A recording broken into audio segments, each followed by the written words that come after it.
Yaadachee biyya kiyya maaf dambii biqilchite muka ishii maxxantu maaluma muka dhaalti.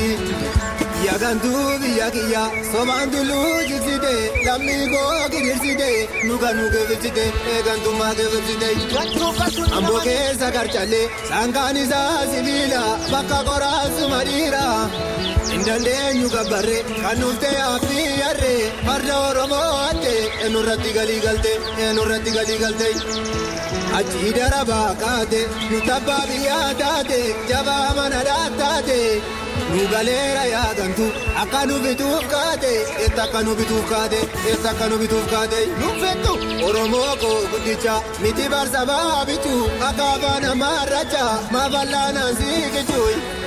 Hojjetee fi galchite kan gabbartu gibira jaraara saasabite asitti bira gidira asitti bira gidira.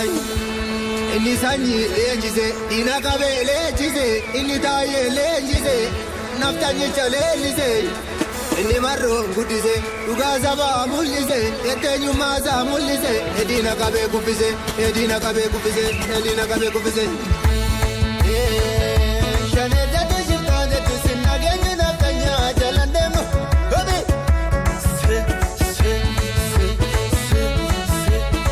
Gobere otoge otoge otoge.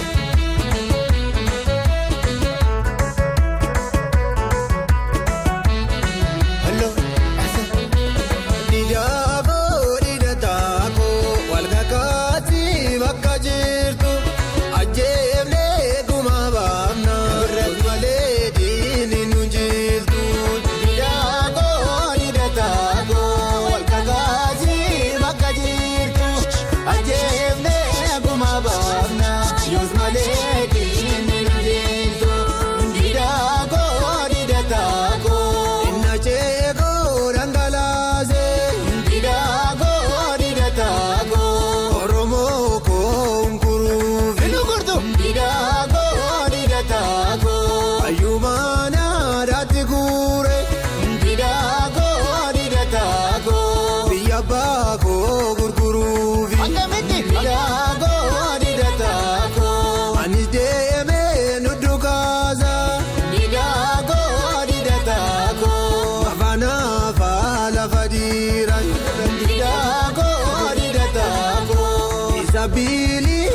sarartee akkamitti